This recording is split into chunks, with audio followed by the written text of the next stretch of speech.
안녕하십니까. 반갑습니다. 자, 3회차 모의고사 해설 강의를 진행해 보도록 하겠습니다. 자, 1번 문제 가보겠습니다. 2회차도 말씀드렸지만 3회차 같은 경우에는 구성요건적 착오에 대한 문제를 한번 출제를 해보겠다. 검찰직 문제 중에서 이론이 출제가 된다라면 1순위로 출제될 수 있는 부분이 이 구성요건적 착오에 대한 문제죠. 먼저 1번, 2번, 3번, 4번에 대한 문제가 나열이 되어 있는데 일단 고의의 인식 대상인가, 그리고 고의가 없는 경우에 착오가 인정이 되었을 때 어떤 부합설에 따라서 어떤 결론이 인정이 될 수 있는가에 대한 문제는 기본 중에 기본이기 때문에 지금쯤이면 당연히 정리를 하고 계셔야 됩니다. 일단 문제를 푸실 때 사례를 빠르게 읽어보고요. 이 사례가 어떤 착오에 대한 유형인지를 먼저 판단하고, 그리고 지문에는 항상 단서를 줄 겁니다. 구체적 부합설에 따랐을 때, 또는 법정적 부합설에 따랐을 때, 또는 추상적 부합설에 따랐을 때라고 되어 있을 거니까 그 부분을 체크를 하고 결론을 정리를 하시면 되겠습니다. 자, 1번 질문 가보시면 갑으로 알았다. 그런데 사실은 을이었다. 그럼 딱 보자마자 동일성에 대한 착오구나. 객체의 착오에 대한 문제다. 옳은 질문 끊으시고. 두 번째로 가시면 빗나가 봤다. 자, 타격을 잘못했구나. 방법의 착오에 대한 문제다. 1번 질문 옳은 질문. 2번 가겠습니다.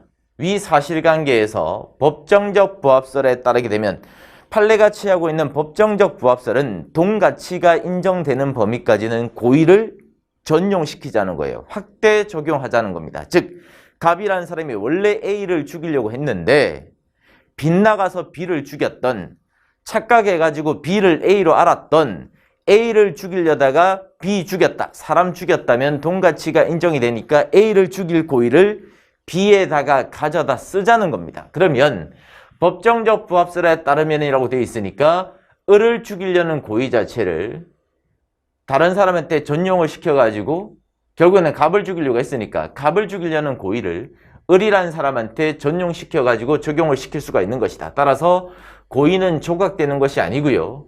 을에 대한 고의는 조각이 될 수가 없을 것이고 결국에는 고의기수 책임이 인정이 돼버려야 되겠죠. 그래서 두 번째 줄 자체가 말이 안 됩니다. 이 지문 자체가 옳은 지문이 되려면 법정적 부합설에 따랐을 때가 아니라 구체적 부합설에 따랐을 때라고 바뀌어야 되겠죠. 만약에 구체적 부합설에 따르게 되면 원래 A를 죽이려고 했는데 빗나가 버렸다. 또는 동일성을 착오했다고 했었을 때 동가치가 인정되는 부분이 아니라 구체적 부합설은 내가 인식하는 범위까지만 고의기수 책임을 인정하는 부분이기 때문에 이러한 경우에는 미가에 대한 문제로서 상경관계가 인정이 될 수는 있겠죠. 따라서 2번 지문은 틀린 지문이고, 3번 지문 가시면 갑을 사례로 해서로서 갑을 향해서 저격을 했는데 맞지 않고 역시 빗나가서 옆에 있던 개가 맞아서 죽게 되었다. 어떤 착오 유형입니까? 추상적 사실의 착오 유형이다.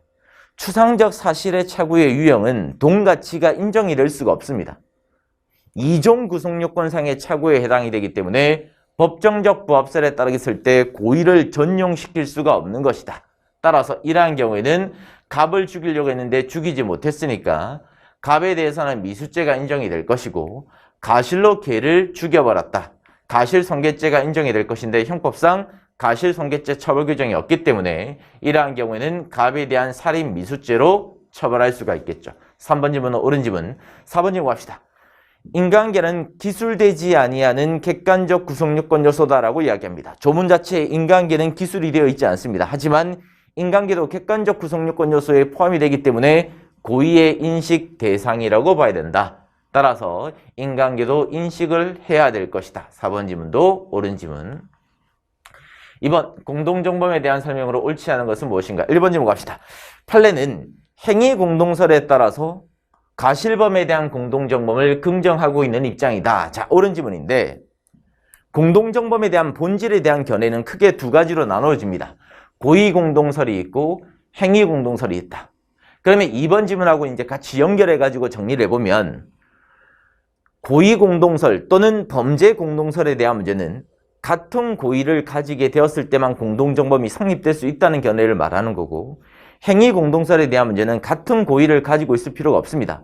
공동가공의 의사가 없는 경우라 할지라도 행위가 공동으로 개입이 되어서 결과 발생을 야기를 했다면 공동정범이 성립될 수 있다는 견해가 바로 행위 공동설에 대한 입장이다.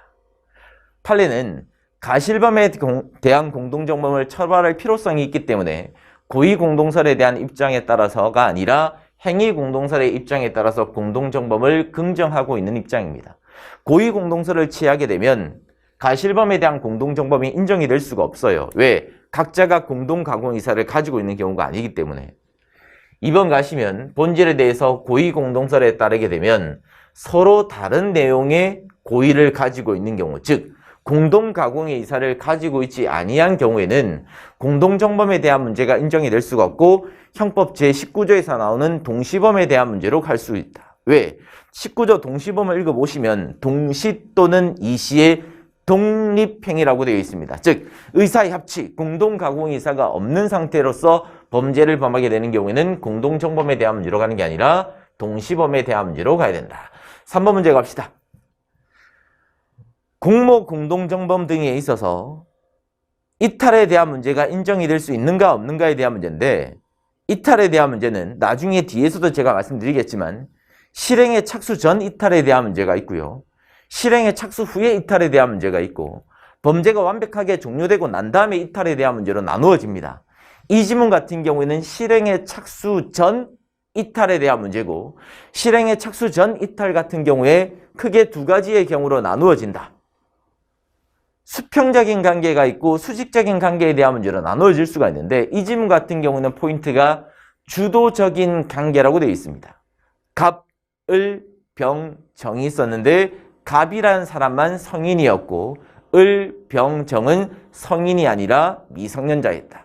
갑이라는 사람은 이 강도상해 범행을 주도했던 사람이었는데 뚱뚱했고 체격이 너무나 비대하는 바람에 실제로 강도상해죄 범행까지는 다가서지 못했고 200m 거리에서 숨을 헐떡거리면서 앉아있는 것에 불과했다. 그런데 나머지 가담자였던 을, 병, 정 등이 결국에는 강도상해죄를 범하게 되었을 때 이탈이 인정이 될 것인가 안 될 것인가에 대한 문제인데, 수평적인 관계가 아니라 수직적인 관계로서 갑이라는 사람이 지금 이 전체 범죄를 주도하고 있고 이 전체 범죄에 영향력을 미치게 되었으니까 네가 미친 영향력을 제거를 했다라면 이탈이 되겠지만, 나머지 가담자들이 결국에는 범죄를 범해버렸기 때문에 네가 미친 영향력을 제거를 하지 못했다는 거예요. 그렇기 때문에 이 사실관계 같은 경우는 이탈이 인정되지 않습니다. 그다음 포인트는 주도적으로 참여했다. 자기가 미친 영향력을 제거하지 못했다면 공모관계로부터 이탈했다고 볼 수가 없기 때문에 결국 이 사실관계는 강도상해죄의 공동정범이 인정이 돼야 되는 경우고요. 4번 가겠습니다.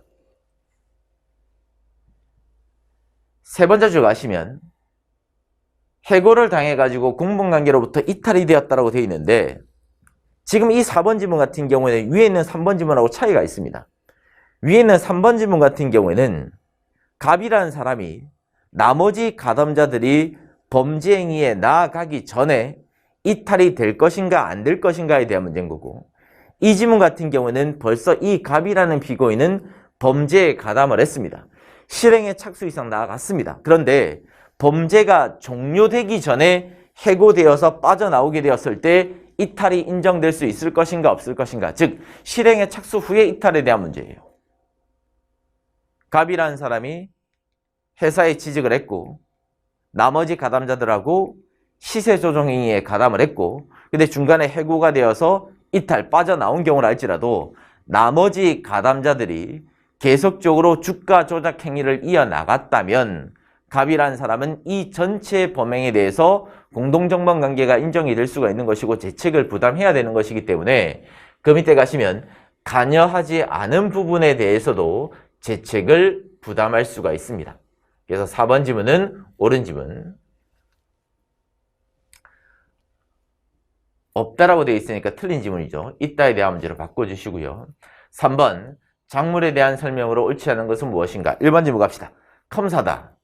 그리고 예금 채권을 취득했고 포인트는 자기의 현금카드라든지 신용카드를 가지고 인출하는 부분이 과연 절도라든지 사기죄가 성립이 될 수 있는가에 대한 문제부터 출발을 해야 되는데, 자기의 카드를 가지고 ATM기에 가서 인출을 하는 부분은 ATM 관리자의 의사에 반해서 뽑는 것이 아닙니다.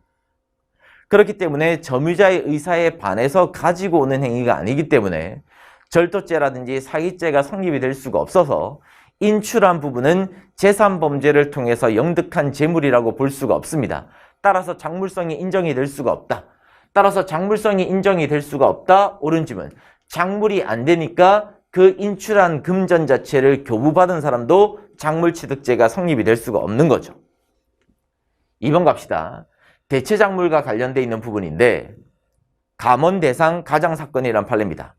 갑이라는 피고인이 자기가 잘릴 것 같으니까 회사 소유의 수표라든지 현금을 가지고 있다가 그것을 지금 예금으로서 입금을 시켰고 동일한 액수를 다시 뽑게 되었을 때 작물성이 여전히 유지가 될 수 있는가에 대한 문제가 쟁점인데, 현금이라든지 수표 같은 경우에는 물질적인 동일성보다는 그 가치에 대한 동일성이 더 중요하다. 5만 원짜리 2장을 넣고 만 원짜리 10장으로 뽑으면 물질적인 동일성은 없는 경우라 할지라도 가치의 동일성은 여전히 유지되는 경우라 봐야 되기 때문에 작물성이 인정이 될 것이다. 따라서 2번 지문도 옳은 지문. 3번 지문 갑시다. 쭉 사안 자체를 읽어보시면 이 사실관계는 매도인이 부동산 이중매매를 범하게 되는 경우입니다. 부동산 이중매매가 인정이 되는 경우에는 매도인한테 배임죄가 성립될 수가 있는 것이고, 그러면 이 부동산 같은 경우에는 배신행위, 배임죄를 통해서 얻게 되는 것들이 아니라 배임행위에 제공되는 부동산이라고 봐야 되겠죠. 그리고 배임죄는 객체 자체가 재물이 아니라 재산상의 이익입니다. 그렇기 때문에 매도인이 제2 매수인한테 부동산을 처분하게 되었을 때 이 부동산 자체는 배임행위에 제공되는 물건에 해당이 될 뿐인 것이지 배임 범죄를 통해서 얻게 되는 재물이라고 볼 수는 없는 것이기 때문에 작물성이 인정이 될 수가 없고요. 따라서 그것을 취득하게 되는 사람이라 할지라도 작물이 아니기 때문에 작물취득죄가 성립이 될 수가 없습니다. 따라서 3번 지문, 옳은 지문. 4번 갑시다. 사기 범죄에 이용된다는 사실을 알고 있는 상태에서 대포 통장을 빌려줬습니다. 문자 알림 서비스를 미리 신청을 해뒀고요. 보이스피싱을 범하고 있던 정범이 피해자한테 기망을 했고 피해자가 착오에 빠져가지고 1,000만 원을 송금을 했습니다. 그러면 자기의 계좌를 빌려준 사람한테 송금이 되니까 피고인은 자기의 문자를 보니까 1,000만 원이 들어와 있는 거예요. 그러니까 그 중에서 140만 원을 인출하게 되었을 때 과연 이 피고인한테 어떤 범죄가 성립될 수 있는가에 대한 문제가 쟁점인데, 갑이라는 피고인은 자기의 계좌에 지금 1,000만 원이 입금이 되어 있습니다.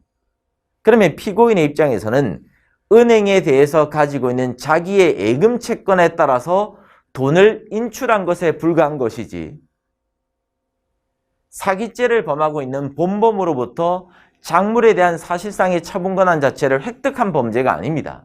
그렇기 때문에 작물취득죄에 대한 문제는 인정이 될 수가 없는 것이고 사기 방조죄에 대한 문제만 인정이 될 수가 있을 뿐이다. 작물취득죄하고 보관죄에는 차이가 어디 있다? 사실상에 대한 처분권을 획득하면 취득죄에 대한 문제로 가는 거고 사실상에 대한 처분권을 획득하지 못하면 보관죄에 대한 문제로 가야 되겠죠. 이 지문 같은 경우는 취득죄가 성립될 수가 없다. 자기가 가지고 있는 예금 채권에 따라서 돈을 인출하는 것에 불과했다. 4번 공갈죄에 대한 문제로 갑시다. 기억번 지문. 여기서의 쟁점은 공갈죄의 상대방하고 재산상의 피해자, 손해발생자가 반드시 일치할 필요가 있을 것인가에 대한 문제인데 판례는 공갈죄의 상대방하고 재산상의 피해자가 일치할 필요가 없다. 이러한 경우라 할지라도 공갈죄는 성립될 수가 있다. 다른 말로 삼각공갈이다라고 이야기를 한다. 랑데뷰 룸사롱 사건이라는 판례입니다. 갑을 병이라는 조폭들이 랑데뷰 룸사롱에 가서 종업원들한테 공갈을 했고요. 그로 인해 가지고 주류를 제공을 받았습니다. 그러면 공갈죄의 상대방은 종업원이 될 것이고 재산상의 피해자는 랑데뷰 룸사롱을 운영하고 있는 업주가 되겠죠. 다른 경우라 할지라도 공갈죄는 성립될 수가 있다. 그래서 주류를 제공받게 되었을 때 공갈죄 성립된다. 옳은 지문. 미 한번 질문합시다. 공갈죄가 성립이 되려면 타인의 재물을 공갈해야 됩니다. 근데 지금 A라는 사람이 불법 도박 사이트를 운영하고 있는 그 자금을 운반하고 인출하고 있는 사람인데 그 돈을 몰래 가져가 버렸습니다. 그러니까 나중에 그것을 알고 갑이라는 사람하고 을이라는 사람, 불법 도박 사이트를 운영하고 있던 사람들이 A를 찾아가서 돈을 달라, 공갈을 해가지고 돈을 받아왔던 사실관계였습니다. 그러면 결국에는 이 A라는 사람이 가지고 있던 이 돈 자체가 갑과 을의 입장에서 타인의 재물성이 인정이 될 수 있는가에 대한 문제가 쟁점인 건데, 포인트가 되는 부분은 A라는 사람이 그 돈을 가져갔지만 다른 금전과 섞어두지 않고 별도로 두고 있었다면 그 돈은 A 돈이 아니라 여전히 갑, 을 측의 돈에 해당이 되니까 갑을이 그 돈을 공갈해서 받아온 경우라 할지라도 타인의 재물을 공갈한 게 아니죠. 자기의 재물을 가지고 온 것에 불과했기 때문에 공갈죄가 성립될 수가 없는 경우다. 따라서 니은번 지문은 틀린 지문이다. 디귿번 지문 갑시다. 공갈죄하고 뇌물수수죄의 재수관계에 대한 문제인데, 공무원 등이 직무집행의 의사를 가지고 있는 상태에서 공갈을 해서 재물이나 재산상의 이익을 교부받게 되는 경우에는 그 금전 자체가 뇌물성이 인정이 될 수가 있기 때문에 뇌물수수죄와 공갈죄가 별도로 성립이 될 수가 있습니다. 하지만 지문처럼 공무원들이 직무집행의 의사가 없는 상태에서 공갈을 해가지고 돈을 지급받으면 그 금전은 직무와 관련되어 있는 뇌물이라고 볼 수는 없기 때문에 수뢰죄는 성립이 될 수가 없는 것이고 공갈죄만 성립될 수 있을 뿐인 것이다. 그리고 상대방도, 즉 돈을 주는 사람도 공갈죄의 피해자에 불과한 것이기 때문에 별도로 뇌물공여죄가 성립될 수는 없다. 따라서 디귿번 지문은 옳은 지문. 포인트는 직무집행의 의사가 없는 상태였다. 준 사람도 공여죄는 별도로 성립되지 않는다. 리얼번 지문 갑시다. 여기서의 쟁점은 공갈죄하고 절도죄의 재수관계에 대한 문제예요. 갑이라는 사람하고 A라는 피해자는 학원에서 알게 된 지인관계입니다. 갑과 A가 부산으로 떠났고요. 여행을 하고 있던 중에 갑이라는 사람이 갑자기 돌변해가지고 A라는 사람한테 카드를 내놔라. 내가 부산에 아는 조폭이 많다. 주지 않으면 너를 어떻게 해버릴 거다. 공포심을 느끼게 되었던 A라는 사람이 자기의 카드를 건네주었습니다. 그러면 결국에는 갑이 A한테 공갈을 해가지고 카드 한 장을 받아냈고요. 이 카드를 가지고 ATM기에 가서 인출하게 되었을 때 공갈죄 이외에 인출한 부분에 대해서 절도죄가 성립될 수 있는가에 대한 문제가 포인트예요. 공갈을 한 경우든 편취를 한 경우든 사기 강박에 대한 의사표시로서 민법상 취소하기 전까지는 유효한 상태라고 봐야 될 것이고, A라는 피해자는 피고인한테 카드 자체에 대한 처분 권한을 넘겨줬기 때문에 갑이라는 피고인은 이 카드 자체에 대한 사용 권한을 가지고 있는 자입니다. 그렇기 때문에 사용 권한을 가지고 있는 자가 ATM기에 가서 인출 명령을 넣어봤자 ATM 관리자의 의사에 반하는 인출이라고 볼 수는 없는 것이기 때문에 절도죄가 별도로 성립될 수는 없는 것이다. 그러면 포인트는 협박을 했고 공갈을 해가지고, 여기서 포인트는 승낙이라고 친절하게 줬습니다. 그러면 결국에는 피고인의 입장에서는 사용 권한을 가지게 된다.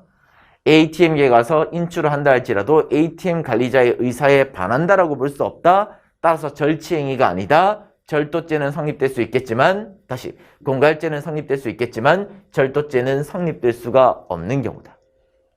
따라서 리얼번 지문은 틀렸고요.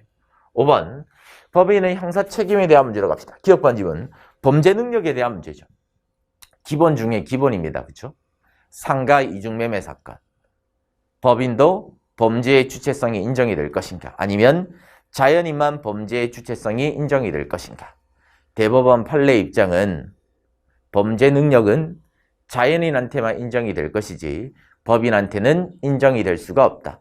법인은 사법상 권리 의무의 주체가 될 수 있을 뿐인 것이지 범죄를 범할 능력은 존재하지 않는다. 범죄 능력 부정설.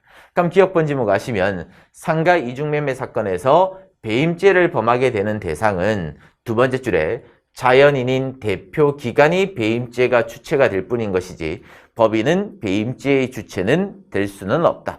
다만 법인도 처벌하는 양벌 규정을 특별히 두고 있는 경우에 한해서는 법인도 벌금형 등으로서 형벌 능력은 존재한다고 봐야 될 것이다. 미연번 지문 가보겠습니다. 양벌 규정에 따라서 부담하는 형사 책임 같은 경우는 성질상 이전이 허용되고 합병으로 인해서 존속하는 법인에 승계된다? 틀린 지문이죠. 승계를 하는 법인이 있을 거고 승계가 되는 법인이 있을 건데 피합병회사, 합병회사가 있다가 존재했을 때 피합병회사에서 관리감독을 제때 못해가지고 양벌 규정에 따라서 처벌을 받아야 됩니다.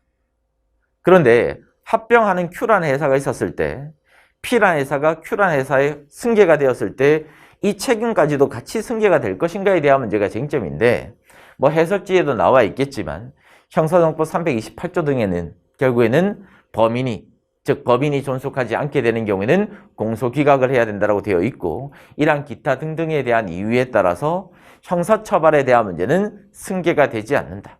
민사상의 권리 의무에 대한 문제만 승계가 될 뿐인 것이다. 따라서 니은번 지문은 승계된다라고 되어 있으니까 틀린 지문.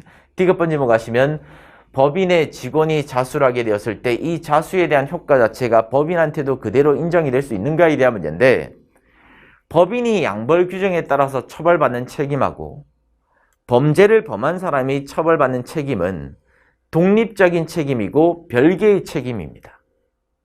종업원이라든지 대표이사가 범죄 행위를 했다. 그러면 그 범죄를 범했기 때문에 처벌을 받는 것이고 법인 같은 경우는 범죄를 범했기 때문에 처벌받는 것이 아니죠. 범죄 능력이 없죠. 이러한 직원이라든지 종업원에 대해서 관리감독을 제때 이행하지 못했기 때문에 양벌 규정에 따라서 벌을 받을 수 있을 뿐인 것이다. 따라서 독립적이고 개별적인 책임에 해당이 되는 것이기 때문에 직원에 대한 자수의 효과가 법인한테 바로 종속되어서 기속되지 않습니다. 그래서 법인한테도 미친다. 틀린 지문. 1번 지문 갑시다. 법인 실제설하고 의제설이 있다. 민법상 법인의 본질을 어떻게 볼 것인가에 대해서는 실제설과 의제설로 나누어지는데 민법에서 이야기하고 있는 법인의 본질에 대한 문제하고 형법에서 이야기하고 있는 법인의 범죄 능력에 대한 부분이 필연적인 관계에 있는가 그리고 논리적인 관계에 있는가에 대한 문제인데 전혀 관련성이 없어요. 만약에 법인의 본질을 실제설의 입장에 따라서 판단을 한다고 한다면 법인 실제설은 말 그대로 법인 자체는 실제하고 있는 대상이어야 됩니다. 존재하고 있는 대상이어야 돼요. 그럼 법인 자체는 실제하고 있으니까 형법으로 왔을 때 형벌 능력이라든지 범죄 능력이 존재한다고 봐야 돼요. 왜? 법인 자체는 실제할 수 있는 대상이니까 그 실제할 수 있는 대상 자체가 범죄도 범할 수 있다고 봐야 되겠죠. 하지만 민법에서는 법인 실제설의 입장을 취하면서도 형법에서는 법인 같은 경우는 범죄 능력을 부정한다는 부정설의 입장을 취하고 있기 때문에 법인의 본질에 대한 문제하고 형법에 있어서의 범죄 능력에 대한 문제는 전혀 별개에 대한 문제로 봐야 된다. 따라서 논리 필연적인 관계라고 볼 수는 없다. 6번 유업선 조각에 대한 문제로 갑시다. 기억번. 방위 행위 자체는 소극적인 수비적인 방어 행위로서도 할 수가 있는 것이고 적극적인 반경 행위로도 포함이 된다. 뭐 당연한 지문인 거고 니은번 지문 가시면 포인트는 싸움입니다. 싸움 같은 경우가 정당방위라든지 가행방위가 인정이 될 수 있는가에 대한 문제인데 원칙과 예외로 나누어 가지고 정리를 하셔야 된다. 원칙적으로 싸움은 어느 일방에 대해서 현재의 부당한 침해를 가하는 것이 아니죠. 서로가 서로를 지금 상호 공격을 하고 있는 상태다. 따라서 어느 일방이 다른 사람한테 현재의 부당한 침해를 당하고 있는 경우라 볼 수가 없기 때문에 원칙적으로 정당방위라든지 가행방위가 인정이 될 수는 없다. 하지만 초, 외, 중, 초과된 공격이라든지 중지 후에 재침입에 대한 문제라든지 또는 외형상만 싸움처럼 보이는 경우에 불과한 경우에는 예외적으로 정당방위가 인정이 될 수가 있다. 그럼 니은번 다시 돌아오시면 일반적으로 예견할 수 있는 범위를 넘어섰다. 다른 말로 초과된 공격에 해당이 되니까 이러한 경우에는 예외적인 경우로서 정당방위가 인정이 될 수가 있는 것이다. 따라서 니은번 지문, 옳은 지문. 디귿번 지문, 키워드, 치아 결손 사건이다. 자초위난에 대한 문제입니다. 위난 상태를 자기가 스스로 야기한 자초위난에 대한 경우에는 긴급피난이 인정이 될 수가 없는 것이다. 그래서 지금 피고인은 자기의 행위 자체가 긴급피난에 해당이 됩니다. 그래서 결국에는 저는 위법성이 조각이 됩니다라고 주장을 하고 있는 것이겠지만 자초위난에 대한 문제는 피난행위라고 볼 수가 없는 것이다. 옳은 지문. 10번 질문 갑시다. 적법한 공무집행을 벗어났다. 그래서 불법하게 체포를 하고 있다라면 피고인의 입장에서는 현재 부당한 침해가 오고 있는 것이고 그것으로부터 자기 또는 타인의 신체를 보호하기 위해서 경찰관을 밀어가지고 상해를 가한 경우였다면 정당방위가 인정이 될 수가 있을 것이다. 옳은 지문. 7번 친족 상돌에 대한 문제로 갑시다. 1번 첫 번째 제일 앞에 본가 소유물로 오신.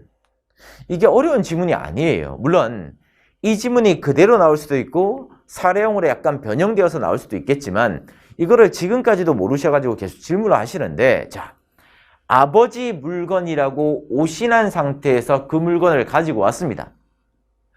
평원닭집 사건하고 헷갈려 하시면 안 돼요. 평원닭집 사건은 닭집 평상 위에 있는 고양이가 나의 고양이다라고 생각을 하고 가져온 거고, 그러면 타인의 물건을 절취한다는 고의가 없잖아요. 그래서 절도죄가 안 되는 거고, 아버지의 물건이라고 생각하고 가지고 오게 되는 경우에는 아버지도 타인이죠. 그러면 결국에는 피고인의 입장에서는 타인의 물건을 가지고 온다는 생각을 가지고 있습니다. 그렇기 때문에 절도죄의 고의가 인정이 되고 절도죄의 구속력과 해당성이 충족이 되는 경우예요. 근데 오신했다. 그 말은 실제로 그 물건 자체는 아버지의 물건이 아니었다. 그렇기 때문에 절도죄는 성립이 되고 친족 상도례 자체는 적용이 될 수가 없기 때문에 절도죄로 처벌을 해야 되겠죠. 왜? 나중에 뒤에도 나오겠지만 절도죄에 있어서의 친족 상도례는 점유자, 소유자 모두 관계에 있어서 친족 관계가 있어야 됩니다. 그러면 아버지가 점유하고 있었다 할지라도 그 물건이 아버지의 물건이 아니라 아버지 친구에 해당되는 물건이었다면 소유자구의 관계에 있어서는 친족 관계가 인정이 될 수가 없으니까 친족 상도례가 적용이 될 수가 없고 여전히 절도죄로 처벌을 해야 되겠죠. 그렇기 때문에 아버지의 물건이라고 오신하게 되는 경우에는 절도죄의 성립과 처벌에 영향을 줄 수가 없습니다. 따라서 제일 끝에 가시면 미치지 아니한다. 옳은 집. 2번 지문 가시면 특별법상의 재산범죄. 친족 상도례에 대한 적용 범위에 대한 문제인데 대부분의 재산범죄에는 친족 상도례가 적용이 됩니다. 여러분들은 친족 상도례가 적용되지 않는 재산범죄를 별도로 떼어가지고 암기를 좀 하셔야 되고요. 강도죄, 손괴죄, 경계침범죄, 강제집행 면탈죄 등에는 친족 상도례가 적용되지 아니한다. 다시 한 번 더. 강도, 손괴, 경계, 강제. 이 범죄에서는 친족 상도례가 적용되지 않고 대부분의 재산범죄는 친족 상도례가 적용이 될 것이다. 그러면 형법상의 재산범죄 말고 특별법상의 재산범죄에도 친족 상도례가 적용이 될 수 있는가에 대한 문제인데 명문으로서 친족 상도례 규정을 배제시키겠다라는 별도의 규정을 두고 있지 않는 이상 특별법상의 재산범죄에도 원칙적으로 친족 상도례는 적용이 됩니다. 따라서 특별법상의 사기를 범한다든지 특별법상의 공갈 등을 범하게 되는 경우에도 친족 상도례는 여전히 적용이 된다. 따라서 2번 지문, 옳은 지문. 3번 지문. 자, 1번하고 같이 연결하시면 되겠죠. 절도죄에 있어서의 친족 상도례는 점유자, 소유자 모두 관계에 있어서 친족 관계를 요한다. 왜? 절도죄의 보호법익이 타인이 점유하고 있는 타인 소유 물건을 보호하기 위한 겁니다. 즉 점유권자도 보호를 해야 되고 본권자였던 소유권자도 보호를 해줘야 되는 거기 때문에 양자한테 모두 친족관계가 인정이 되었을 때만 친족상도례가 적용이 될 수가 있는 것이다. 따라서 3번 지문, 옳은 지문. 4번 친족상도례가 적용이 되려면 원칙적으로 범행 당시부터 피해자 측하고 친족관계가 인정이 되어야 됩니다. 하지만 예외적으로 인지 같은 경우는 피고인한테 유리한 것이고 인지의 소급표가 인정이 되니까 행위 당시에는 아버지하고 친자관계가 인정이 되지 않아가지고 친족관계가 인정이 안 되겠지만 나중에 아버지가 인지를 해가지고 친자관계가 인정이 되어서 친족관계가 인정이 되면 피고인한테 유리한 것이기 때문에 소급해서 결국에는 친족관계가 존재하는 것으로 보겠다. 그래서 인지를 하게 되는 경우는 인지의 소급표에 따라서 친족 상도례가 적용이 될 수가 있습니다. 그래서 끊을기를 하셔야 되겠죠. 원칙적으로는 행위 당시에 존재를 해야 되겠지만 예외적으로 인지의 소급표에 따라서 친족 상도례가 적용이 될 수가 있다. 따라 4번님은 틀린 질문. 8번 실행의 착수에 대한 문제로 갑시다. 자, 기억 번짐은 키워드는 지금 노란색으로 되어 있는 유치권 신고입니다. 유치권에 의한 경매 신청이 있고 유치권 신고가 있는데 유치권에 의한 경매 신청은 법원에 대해서 돈을 주십시오.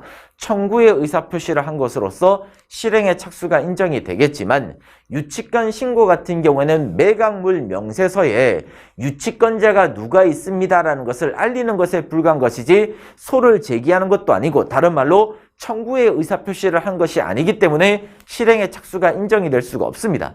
따라서 유치권 신고, 실행의 착수가 인정이 된다. 땡 틀렸고요. 니은번지목 가시면 키워드는 소유권 이전 등기 청구권에 관련되어 있는 압류 신청이에요. 경매 신청 아닙니다.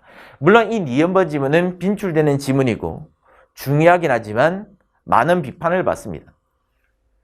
원심 판사들은 어떻게 해석을 한 거냐면 대전 동구청에 가지고 있던 소유권 이전 등기 청구권에 대해서 압류 신청을 하는 것은 경매 신청 단계하고 전혀 별개의 단계이기 때문에 압류 신청만 가지고는 경매 신청까지 나아간 게 아니니까 실행의 착수라고 보지 말자는 게 원심 판사들의 입장이었어요. 2심 판사들. 하지만 대법원 판례 입장은 달랐습니다. 경매 신청을 하려면 그 전 단계로서 압류 신청을 했고 그 압류 신청을 통해 가지고 경매 신청을 해가지고 돈을 받아가는 부분, 즉 청구의 의사표시를 하는 부분이기 때문에 압류 신청과 경매 신청은 뗄래야 뗄 수 없는 관계다. 그래서 부동산 소유권 이전 등기 청구권과 관련되어 있는 압류 신청을 하는 순간 강제 집행에 대한 개시 신청이 이루어졌다고 봐야 될 것이고 경매 신청 단계라고 봐야 되기 때문에 실행의 착수가 인정이 될 수가 있다고 보는 거죠. 그래서 압류 신청 키워드 따두시고 실착이라고 볼 수가 있습니다. 주의를 하시고 가압류에 대한 문제하고 헷갈리시면 안 돼요. 채권에 대한 가압류는 보전수단에 그치는 것이지 아직까지 청구의 의사표시로서 소를 제기하는 단계가 아니기 때문에 실행의 착수가 인정되지 않습니다. 디귿번 첫 번째 끝에 임차권 등기 명령을 신청했다. 여기에 키워드를 따두시고 갑이라는 사람하고 을이라는 사람이 부동산 중개업을 하고자 하는데 사업자 등록증이 필요합니다. 사업자 등록증을 낼 때는 임대차 계약서가 필요해요. 그러니까 갑이라는 사람하고 을이라는 사람이 실제로 A라는 사람하고 부동산 계약을 한 적이 없는데 허위로 지금 A가 가지고 있는 상가 건물을 빌린다라는 임대차 계약서를 허위로 작성했고 이것을 기초로 해가지고 법원한테 임차권 등기 명령 신청을 하게 됩니다. 그러면 임차권 등기 명령 신청을 하는 것이 실행의 착수라고 볼 수 있는가에 대한 문제인데 만약에 법원이 착오에 빠져가지고 진짜 갑하고 을하고 A가 임대차 계약을 했구나. 착오에 빠져가지고 임차권 등기 명령을 바라게 되면 갑과 을이라는 사람은 우선 변제권이라는 재산상의 이익을 얻어버리기 때문에 판례는 임차권 등기 명령 신청도 실행의 착수에 해당된다고 보는 겁니다. 그렇기 때문에 세 번째 줄 가시면 실제로 청구의 의사표시를 하지 아니한 경우라 할지라도 우선 변제권이라는 재산상의 이익을 얻게 되는 것이기 때문에 실행의 착수라고 볼 수가 있는 것이다. 따라서 디귿번 지문은 틀린 번 지문. 리얼번 지문 갑시다. 생명보험 계약 사건. 자, 이건 좀 판서를 해볼게요. 여러분들 이 판례 있잖아요. 질문을 하시던데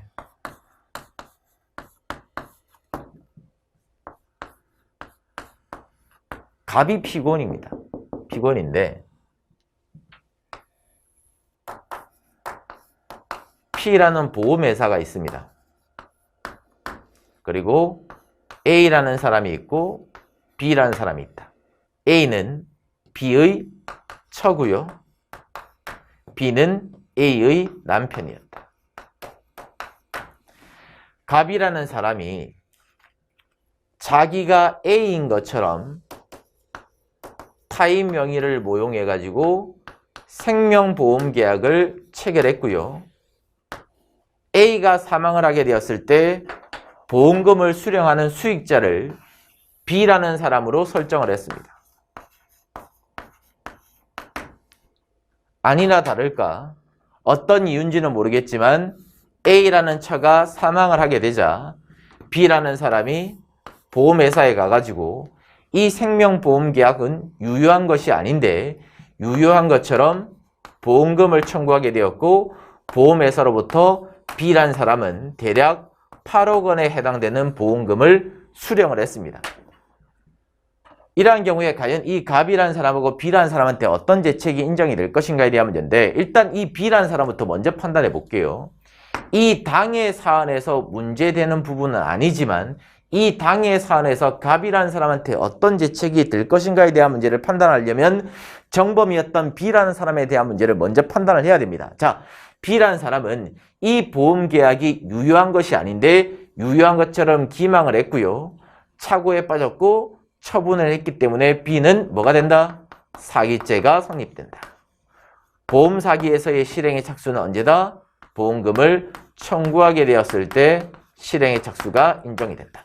그럼 일단 정범이었던 B는 사기죄가 되는데 갑이라는 사람은 이 B라는 정범이 사기죄를 범하기 전에 상해죄를 용이하게 범해주기 위해서 타인 명의 생명보험계약을 체결해 주는 거죠. 즉 갑은 B라는 사람을 도와주고 있다. 따라서 갑이라는 사람은 사기 방조죄는 성립이 될 수가 있는 사실관계인데 문제가 되는 부분은 사기 방조죄가 성립된다는 부분을 제외하고 갑이라는 사람이 타인 명의로 생명보험계약을 체결하는 이 자체가 별도로 사기죄에 대한 실행의 착수가 인정된다고 볼 수 있는가에 대한 문제가 쟁점인데 이건 안 된다는 거예요. 사기죄의 예비 단계에 불과한 것이지 보험금을 청구하는 의사표시를 가하는 것이 아니기 때문에 실행의 착수가 인정이 될 수가 없습니다. 생명보험계약을 체결했는데 타인 명의로 체결했다. 보험계약을 체결하는 행위만 가지고는 청구의 의사표시가 아니다. 실행의 착수를 볼 수가 없다. 따라서 리을 번집은 옳은 번집은. 여기다가 법리를 하나 더 정리를 해두고 계셔야 되겠죠.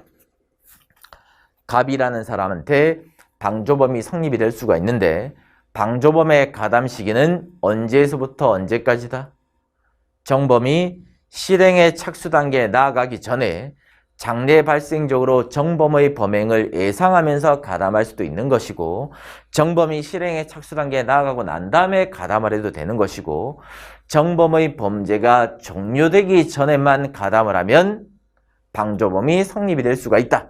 하지만 정범의 범죄가 종료되고 난 다음에 가담하는 부분을 우리는 사후방조다라고 이야기하고 형법상 사후방조는 방조범으로 인정하지 않는다까지 정리를 해두시면 되겠네요. 9번으로 갑시다. 원자인. 여러분들이 싫어하는 원자인과 관련되어 있는 이론 지문이 나왔습니다. 자, 기억 번지문 10조 3항을 보시면 전 2항의 적용을 배제한다라고 되어 있습니다. 즉 벌하지 않는다. 그리고 감경할 수 있다에 대한 부분을 적용하지 않겠다는 부분이기 때문에 책임이 조각되지도 않을 것이고 감경해 주지도 않고 일반인하고 동일하게 그대로 처벌하겠다는 거예요. 그럼 10조 3항에서 말하는 원자행은 고의에 의한 원자행뿐만 아니라 판례는 가실에 의한 원자행도 긍정하고 있는 입장이다.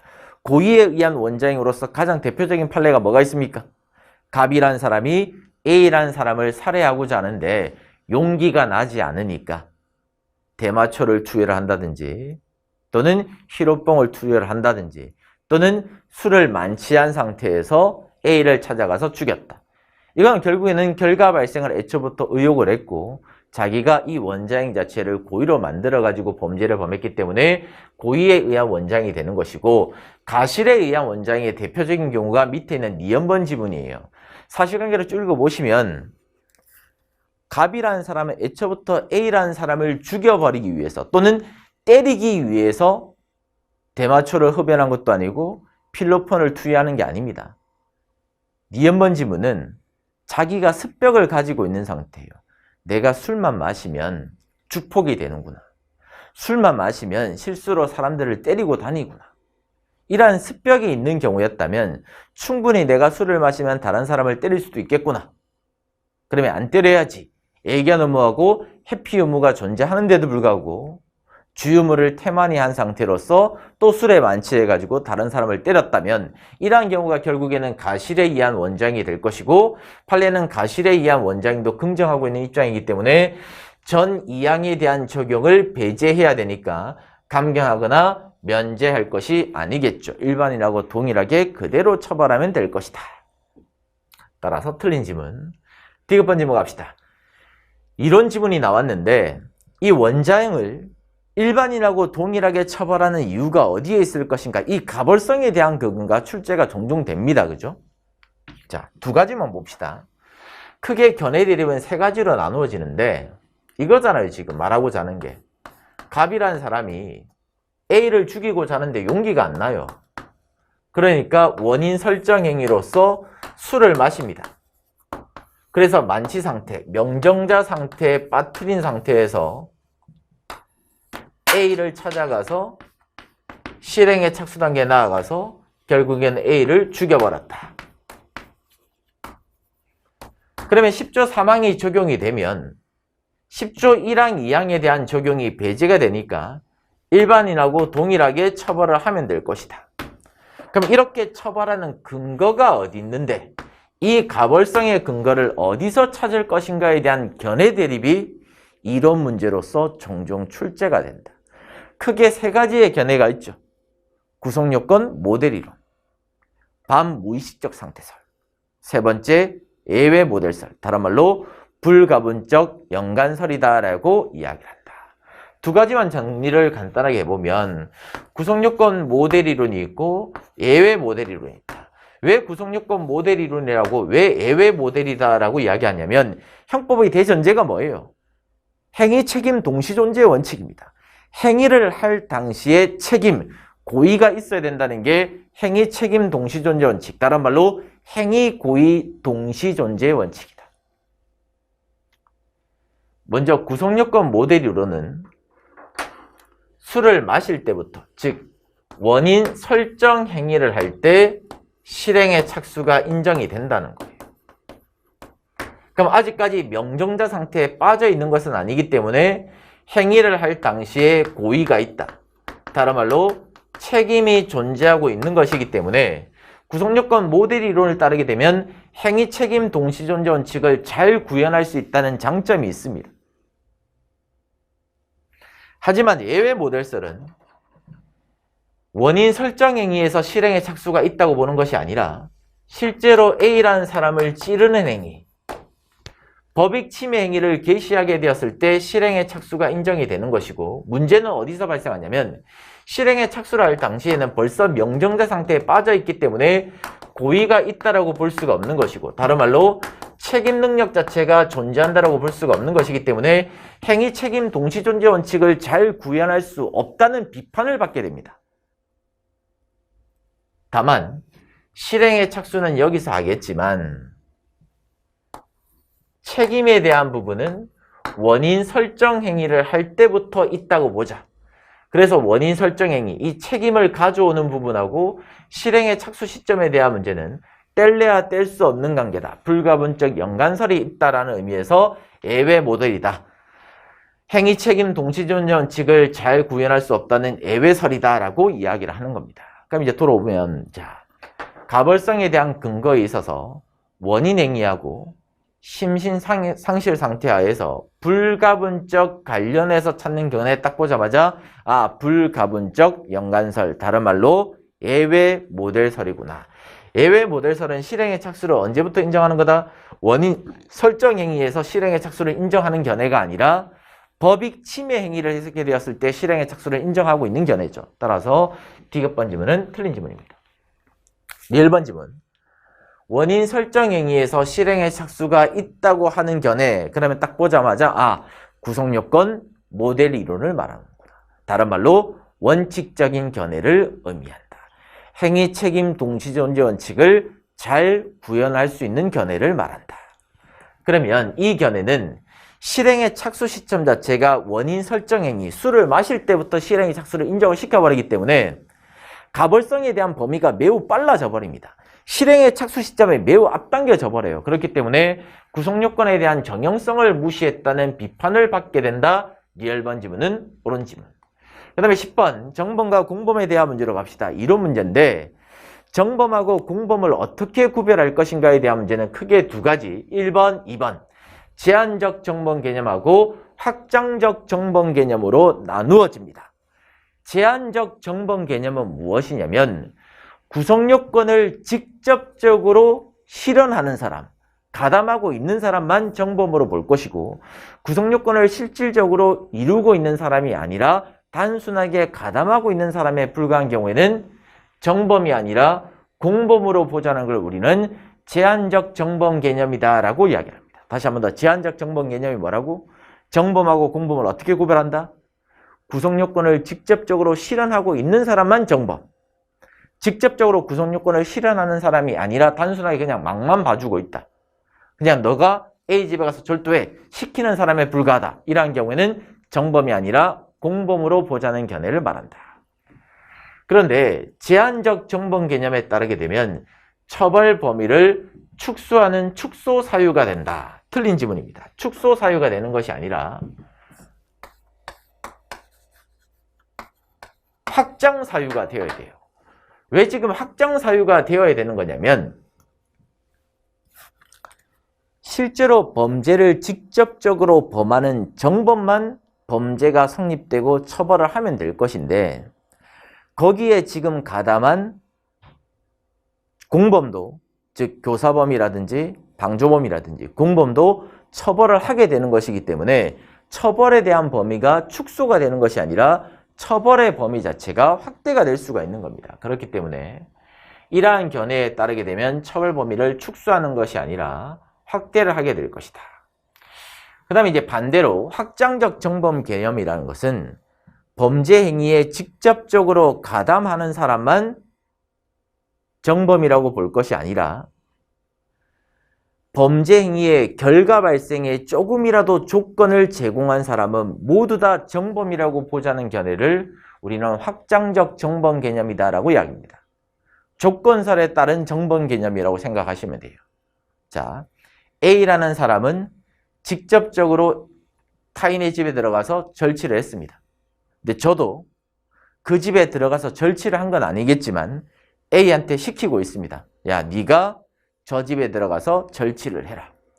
그러면 직접적으로 범죄를 범하는 사람은 A가 되겠지만 저도 이 범죄 행위에 어느 정도의 조건을 제공했죠. 쉽게 말해서 원인 등을 제공을 했습니다. 그러면 저도 뭐가 될 수가 있다? 정범이 될 수가 있다는 게 확장적 정범 개념을 말하는 것이고 확장적 정범 개념에 해당이 되는 것은 결국에는 정범에 대한 범위가 아주 넓게 인정이 되는 거죠. 하지만 시키는 사람도 정범이 될 수는 있겠지만 일반적인 정범에 비해서 교사 방조범은 처벌 수위가 낮죠.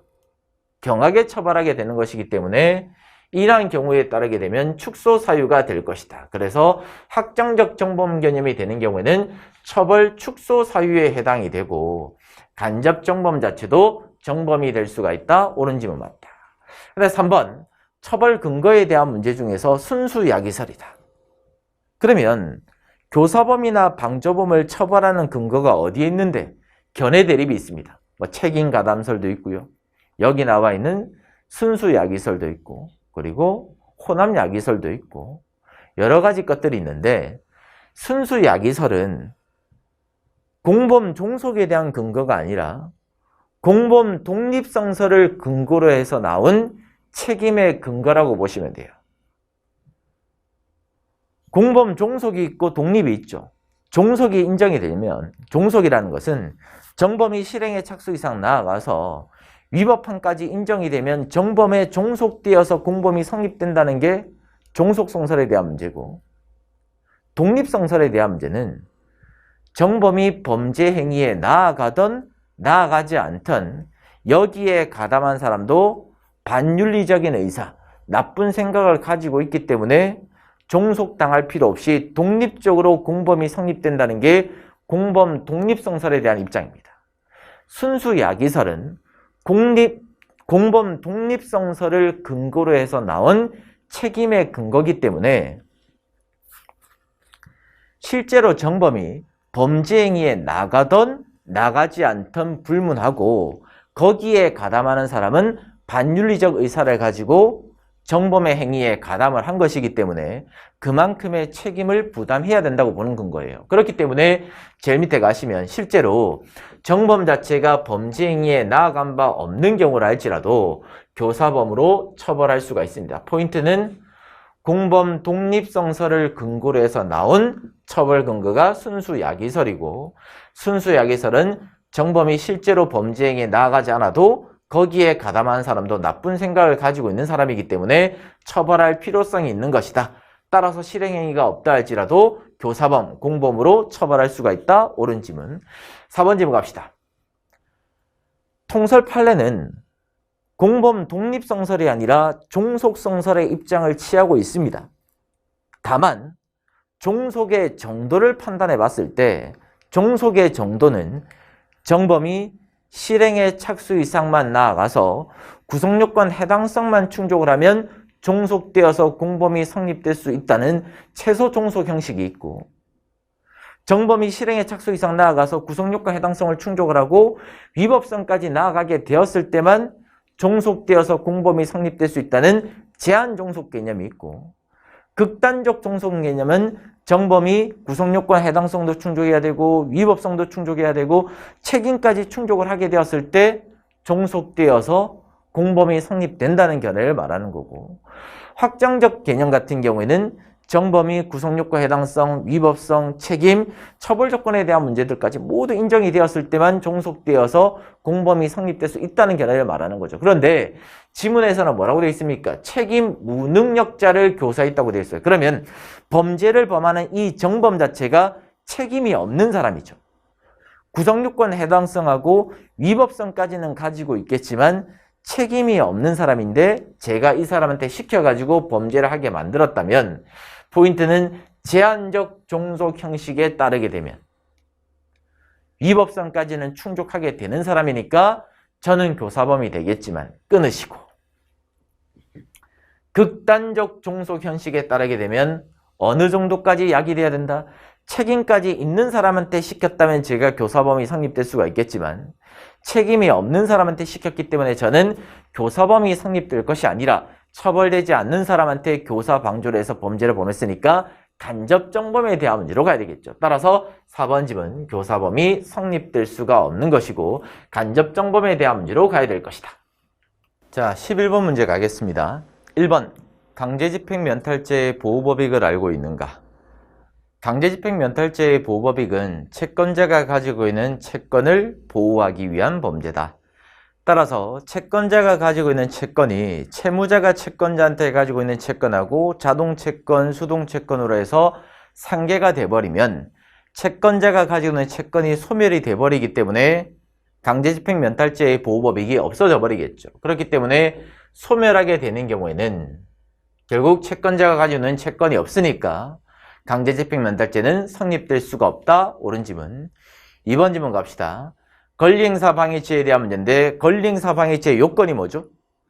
자기 소유에 해당되는 물건인데 타인이 점유하고 있거나 타인의 권리의 목적이 된 자기 소유 물건이어야 됩니다. 그래서 문제를 푸실 때는 이 물건 자체가 자기 소유의 물건이 아닌지 맞는지 거기에 대한 문제만 체크를 하시면 됩니다. 그러면 첫 번째 줄에 지입회사에다가 지입을 했다. 그러면 이 택시 같은 경우는 형식적으로 지입회사의 등록 명의를 가지고 있기 때문에 회사 소유입니다. 자기의 택시가 아니에요. 그렇기 때문에 몰래 치거를 하는 경우라 할지라도 자기의 물건을 가지고 온 경우가 아니기 때문에 권리행사방해죄라고 볼 수가 없는 것이다. 따라서 옳은 지문. 3번 지문 가보겠습니다. 4번, 권리행사방해죄는 치거를 한다든지 은닉을 한다든지 손괴를 해야 되는데 권리행사방해죄에서 말하는 치거라는 행위 태양은 무엇을 의미하느냐? 점유자의 의사에 반해서 자기 또는 제3자의 점유로 옮겨오는 것을 우리는 치거다라고 이야기를 합니다. 그러면 결국에는 치거가 인정이 되기 위해서는 점유자의 의사에 반해야 됩니다. 근데 지금 지문을 보시면 편취를 하게 되는 경우에는 차고에 빠뜨려서 받아오게 되는 경우를 치거라고 볼 수 있는가에 대한 문제인데 제가 기망을 했습니다. 상대방은 차고에 빠졌습니다. 하자에 있는 의사표시로서 저한테 물건을 건네줬습니다. 그러면 이러한 경우에는 피해자가 하자에 있는 의사표시를 한 것은 맞겠지만 자기의 의사에 기해서 저한테 준 것이기 때문에 제가 이 사람 몰래 가지고 오는 게 아니죠. 의사에 반해서 가지고 오는 게 아닙니다. 그렇기 때문에 이러한 경우는 치거행위라고 볼 수가 없어서 권리행사방해죄가 성립될 수가 없다. 옳은 질문. 4번 포인트는 가압류가 설정되어 있는 관광버스입니다. 실제 사실관계, 여기서 말하는 목적물은 관광버스예요. 갑이라는 사람이 여행사가 가지고 있던 관광버스에 가압류를 미리 설정해 두었고 가압류가 설정돼 버리면 어떤 효과가 생기냐면 처분 금지효라는 효과가 생기게 됩니다. 가압류가 설정되어 있는 버스가 있었는데 갑이라는 사람이 가압류권자한테 대항을 하기 위해서 가압류가 설정되어 있는 버스에다가 근저당권을 설정을 시키는 경우라 할지라도 이 사람은 가압류권자였던 A라는 사람한테 대항할 수 없습니다. 이길 수가 없다고요. 그렇기 때문에 가압류권자가 가지고 있는 이 가압류라는 권리를 해칠 수 있는 위험성 자체가 없기 때문에 강제집행면탈죄가 성립될 수가 없다. 근저당권을 설정해봤자 가압류를 설정해놓은 이 채권자한테 이길 수가 없으니까 채권자를 해야 할 위험성이 없다고 봐야 되겠죠. 따라서 틀린 지문은 4번이다. 12번 옳지 않은 것은 무엇인가? 1번 지문 도주원조죄가 성립될 수 있는가 없는가? 도주원조죄가 성립이 되려면 도주행위 자체를 도와줘야 돼요. 간수자의 실력적 지배로부터 벗어나는 것을 도와줘야 됩니다. 하지만 이 용병원 사건을 보시면 갑이라는 사람은 간수자의 실력적 지배로부터 벌써 벗어난 자입니다. 그리고 난 다음에 을이라는 사람이 가담을 해서 도와주게 되었다면 도주행위 자체를 도와주고 있는 경우가 아니기 때문에 도주원조죄는 성립될 수가 없고 범인 도피죄에 대한 문제만 인정될 수 있을 뿐인 것이다. 따라서 1번 지문이 틀렸고요. 2번 지문 갑시다. 타인으로 하여금 허위의 자백을 해가지고 범인을 도피하게 만들게 되는 경우 방어권에 대한 남용으로서 교사죄가 성립될 수 있을 것인가에 대한 문제인데 제가 범죄를 범한 사람입니다. 제가 수사기관에 가서 적극적으로 허위의 진술을 하는 것이 아니라 제가 A라는 사람한테 지시를 하는 거죠. 야, 네가 수사기관에 가서 네가 진범이라고 이야기를 해라. 그래서 A라는 사람은 저한테 교사를 당해서 수사기관에 가서 적극적으로 허위의 진술을 했습니다. 제가 범죄를 범했습니다. 적극적인 허위 진술을 통해 가지고 수사기관에서는 정말 범죄를 범한 사람이 A라고 믿은 거예요. 진범에 대한 체포가 곤란한 상태까지 야기가 되면 A는 범인 도피죄가 되는 거고 저는 허위의 진술을 시킴으로써 제가 가지고 있는 방어권을 벗어났다. 남용행위를 통해서 교사죄가 성립이 될 수가 있다. 옳은 지문. 3번 지문. 위에 있는 2번 지문하고 같이 연결하시면 됩니다. 그리고 사실관계까지도 같이 정리를 하고 계셔야 된다. 일명 프라이드 사건이다. 무면허 운전 등에 대한 문제입니다. 설사 제가 A라는 사람한테 교사를 했는데 이 A라는 사람이 일반인이 아니라 친족간 특례 조항에 따라서 처벌되지 않는 친족인 경우라고 할지라도 좀 전에 2번에서 읽어보았던 이 법리가 달라지는 게 아닙니다. 저는 역시 방어권의 남용이 해당이 되고 교사죄로 벌할 수가 있는 것이다. 실제로는 형이 운전을 했습니다. 무면허 운전을 했는데 동생한테 시키는 거죠. 네가 수사기관에 가서 네가 무면허 운전을 했다라고 이야기해라. 착했던 동생이 수사기관에 가서 사실은 제가 운전을 했습니다라고 적극적으로 허위 진술했고 수사기관에서는 정말 A라는 사람이 동생이 운전을 했다라고 생각하고 있다. 그럼 진범에 대한 체포가 곤란할 정도까지 돼버리면 A는 형을 숨겨준 거니까 도피하게 만들어준 거니까 범인 도피죄가 될 것이고 저는 시켰으니까 처벌되지 않는 사람을 시킨 경우라 할지라도 범인 도피죄에 대한 교사죄로 벌할 수가 있을 것이다. 따라서 3번 지문 옳은 지문. 4번 지문 갑시다. 위증죄라는 것은 허위의 공수를 했을 때 성립되는 범죄인데 허위의 공술이라는 것은 자기 기억에 반하는 진술을 말합니다. 설사 객관적 사실과 부합을 하는 경우라 할지라도 선사한 증인 자체가 자기 기억에 반하는 진술을 반복을 하게 되면 위증죄가 성립될 수 있는 것인데, 위증죄라는 것은 전체를 기준으로 판단하는 것이기 때문에 허위의 진술, 허위의 진술, 허위의 진술을 하다가 사실은 제가 지금까지 한 이야기는 다 거짓입니다.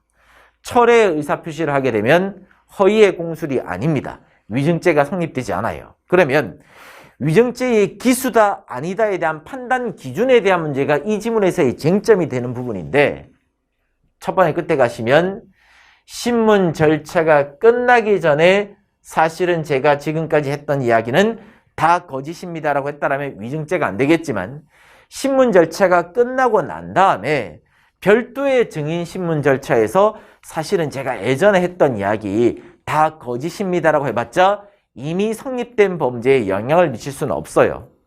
그래서 이 지문하고 같이 연결해야 될 지문은 위증죄의 기수 시기는 언제다? 증인 신문 절차가 종료되기 전까지. 신문 절차가 종료가 돼버리면 기수에 이르렀기 때문에 나중에 철회의 의사표시를 한다 할지라도 이미 성립된 범죄에 영향을 미칠 수는 없다까지 같이 정리해 주시면 되겠습니다. 따라서 여기서는 끝나기 전에 취소했다, 철회했다고 되어 있으니까 위증죄가 성립되지 아니한다. 옳은 지문 맞습니다. 13번 중강도죄에 대한 문제로 갑시다. 3, 3, 5조 중강도죄가 성립이 되려면 조문에 절도가라고 되어 있다. 절도가 체포를 면탈할 목적 등을 가지고 폭행 협박을 가하게 되면 중강도죄가 성립되는데, 조문에서 말하는 절도가라는 표현은 절도의 실행의 착수만 나아갔다면 절도가 미수에 그치든 기수에 이르든 불문하고 중강도죄의 주체성이 인정이 될 수 있다는 표현이에요. 다만 절도가 미수에 그친 상태에서 폭행 협박을 가하게 되면 중강도가 미수가 되는 거고요. 중강도가 기수까지 나아간 상태에서 폭행 협박을 가하게 되면 중강도 기수가 됩니다. 따라서 중강도 기수 미수인가에 대한 인정 여부 판단 기준에 대한 문제는 절취행위를 기준으로 판단할 것이지 폭행 협박을 기준으로 판단할 것이 아니다. 따라서 두 번째 줄 가시면 절도행위의 기수 여부를 기준으로 판단해야 된다. 옳은 지문 맞다. 2번 지문 갑시다. 절도범인이 체포를 면탈할 목적으로 경찰관한테 폭행 협박을 가하는 경우가 있고, 강도범인이 체포를 면탈할 목적으로 경찰관한테 폭행 협박하는 경우가 있다. 두 가지를 나누어 가지고 문제를 푸셔야 된다. 자, 먼저 2번 지문 가보시면 절도의 지위를 가지고 있는 자가 발각이 되었고 경찰관이 쫓아오니까 체포를 면하기 위해서 폭행 협박을 가했습니다. 그럼 이 폭행 협박을 가하는 순간 중강도죄가 성립이 돼버릴 거고, 적법한 공무를 수행하고 있는 사람한테 폭행 협박을 가했으니까 공직방이 돼버리겠죠. 자연적 의미로서 하나의 폭행 협박을 통해서 두 가지의 범죄가 성립이 돼버리니까 절도가 지금 폭행 협박을 가하게 되는 경우에는 공직방하고 중강도죄가 상경관계가 되어야 됩니다. 하지만 지문에서 절도가 아니라 강도라고 나오는 경우에는 강도죄하고 공직방은 실경관계다라고 문제를 푸셔야 돼요. 왜 그러냐면 강도의 지위가 일단 인정이 되려면 실행에 착수를 해야 됩니다. 강도를 하기 위한 실행의 착수가 먼저 이루어졌고 폭행 협박해야 될 거고, 강도하다가 발각이 되었습니다. 경찰관이 쫓아오니까 또 경찰관에 대해서 폭행 협박을 하는 거죠. 그러면 자연적 의미로서 행위를 두 번 했고 강도죄 하나, 공직방 하나, 실경관계가 인정이 돼야 된다. 같이 정리해 두시고, 따라서 지문은 상경관계라고 되어 있으니까 2번 지문은 옳은 지문이다. 자, 3번 지문 갑시다. 3, 3, 5조를 보시면 제일 끝에 효과가 나열되어 있는데, 효과가 뭐냐면 중강도죄가 인정이 되면 전 2조에 의한다라고 되어 있어요. 전 2조, 333조, 334조다. 333조는 강도죄, 334조는 특수강도죄다. 그러면 결국 335조라는 중강도죄가 인정이 되면 강도죄나 특수강도죄로 처벌하겠다는 거예요. 그럼 여기서 이제 문제가 생기죠. 그럼 어떨 때는 강도죄의 예에 따라서 처벌하고 어떨 때는 특수강도죄의 예에 따라서 처벌할 건데, 뭐를 기준으로 판단하냐면 폭행 협박의 행위 태양을 기준으로 판단합니다. 쉽게 말해서 맨손을 가지고 폭행 협박을 가했다면 강도죄의 중강도로 벌하는 거고, 흉기 등을 휴대한 상태에서 폭행 협박을 가했다면 특수강도의 중강도로 가는 거예요. 그러면 지문을 보시면 처음에는 흉기가 없었는데 폭행 협박을 할 당시에는 흉기 등을 소지한 상태였다면 333조의 중강도로 갈 것이 아니라 334조 특수강도의 중강도로 가야 되겠죠. 따라서 3번 지문은 옳은 지문이다. 4번 지문 갑시다. 레미안 아파트 뒷골목 사건이다. 실제로 피고인은 피해자한테 술값에 대한 외상 채무 26만 원이 있었습니다. 피해자가 외상 채무를 빨리 갚아라라고 독촉을 하니까 갑이라는 피고인이 레미안 아파트 뒷골목으로 잠깐 와주면 거기서 내가 채무 26만 원을 변제하겠다라고 했다. 그래서 A라는 사람이 그 장소에 갔지만 갑이라는 사람은 A를 때리고 그냥 도망을 가버렸다. 이러한 경우에 갑이라는 사람한테 중강도죄가 성립이 될 수 있는가에 대한 문제인데 갑이라는 사람한테는 절도의 지위가 인정이 될 수 없죠. 일단 절도죄의 실행에 착수를 한 것도 아니고 갑이라는 사람이 폭행 협박을 통해서 얻게 되는 것은 26만 원이라는 재물이 아니라 재산상의 이익을 얻는 것에 불과합니다. 왜? 채무를 면하는 결과가 될 것이니까. 그렇기 때문에 어찌되었던 갑이라는 사람한테는 절도의 지위가 인정이 될 수 없는 사실관계이기 때문에 중강도죄는 애초부터 성립이 될 수가 없다. 따라 4번 지문 성립된다. 틀린 지문. 14번 공범과 신분에 대한 문제로 갑시다. 1번 진정신분범에 대한 문제다. 신분이 존재해야지만 범죄가 성립될 수 있는 경우다. 대표적으로 횡령죄라든지 배임죄라든지 뇌물수수죄라든지 위증죄라든지 이러한 범죄가 있겠죠. 그럼 좀 전에 봤으니까 위증죄를 가져오면 위증죄가 성립이 되기 위해서는 법률에 의해서 선산 증인이라는 주체성이 인정이 되었을 때 위증죄가 성립이 됩니다. 따라서 진정신분범에서 말하는 신분은 주체와 관련되어 있는 문제로서 객관적 구성요건 요소에 해당이 될 것이고 이러한 신분이 있었을 때만 구성요건을 충족할 수 있을 것이고 신분이 없는 경우에는 구성요건을 충족할 수가 없기 때문에 범죄가 성립되지 아니한다. 옳은 지문. 2번 지문 갑시다. 소극적 신분. 자, 여기서 포인트가 되는 부분은 소극적 신분에도 33조가 적용될 수 있는가에 대한 문제인데 여러분들 소극적 신분에는 33조가 적용되는 게 아닙니다. 33조 조문을 읽어보시면 뭐라고 되어 있어요? 신분관계로 인해서 성립될 범죄에 비신분자가 신분자한테 가담을 하게 되었을 때 전 3조에 의한다. 공동정범, 교사범, 방조범에 따라서 벌할 수가 있다고 보는 거죠. 하지만 형의 경중이 있는 경우에는 중하게 벌한다, 벌하지 않는다, 중하게 벌하지 않는다. 이 33조 본문과 단서에 대한 문제는 진정신분과 부진정신분법, 구성적 신분이라든지 가감적 신분에 있어서 33조가 적용되는 거지 소극적 신분에 있어서는 33조가 적용되는 게 아니에요. 그렇기 때문에 비신분자가 신분자한테 가담하든 반대로 신분자가 비신분자한테 가담하든 소극적 신분에 대한 문제는 33조에 따라서 해석을 해서 적용을 시키는 것이 아니라 우리가 일반적으로 공부하고 있는 제한종속 형식에 따라서 불법에 대한 종속도에 따라서 그냥 벌하게 하면 되는 거예요. 그래서 이번 지목 아시면 소극적 신분은 신분이 있는 사람이 비신분자한테 가담하든 비신분자가 신분이 있는 사람한테 가담하든 어떤 경우든 33조가 적용이 될 수가 없다. 옳은 지문. 3번 지목 갑시다. 사실관계 쭉 읽어보시면 우리 아버지 물건을 훔쳐라는 거예요? 너희 아버지 물건을 훔쳐라는 거예요? 너희 아버지 물건을 훔쳐라는 거예요. 근데 지금 을이라는 사람이 아버지 방에 몰래 들어가서 아버지 물건을 훔쳐왔습니다. 그럼 일단 아버지도 타인이니까 절도죄의 구성력과 해당성이 인정이 될 것이고 절도죄는 성립이 되겠지만 친족 상도례가 적용이 되니까 절도죄로 처벌할 수는 없겠죠. 하지만 갑이라는 사람은 을의 아버지하고는 친족관계가 없으니까 친족 상도례가 적용되지 않을 것이다. 딱 제일 끝에 결론 가시면 갑과 을 모두 절도죄로 처벌된다? 처벌될 수가 없죠. 을이라는 사람은 친족 상도례에 따라서 처벌될 수가 없다. 따라서 3번 지문은 틀린 지문이다. 4번 지문 가시면 모해할 목적을 가지고 있는 사람이 모해할 목적이 없는 사람한테 가담을 하게 되었을 때 결론이 어떻게 될 것인가에 대한 문제인데, 비신문자가 신문자한테 가담하는 경우가 아니라 신분자가 비신문자한테 가담하는 경우입니다. 신분자가 비신문자한테 가담하는 경우에는 33조 단서에 따라서 신분이 있는 사람은 그냥 중하게 벌하면 되고요. 신분이 없는 사람은 중하지 않게 경하게 벌하면 된다. 갑이라는 사람은 모해할 목적을 가지고 있는 신분이고, 을이라는 사람은 모해할 목적이 없는 비신문자다.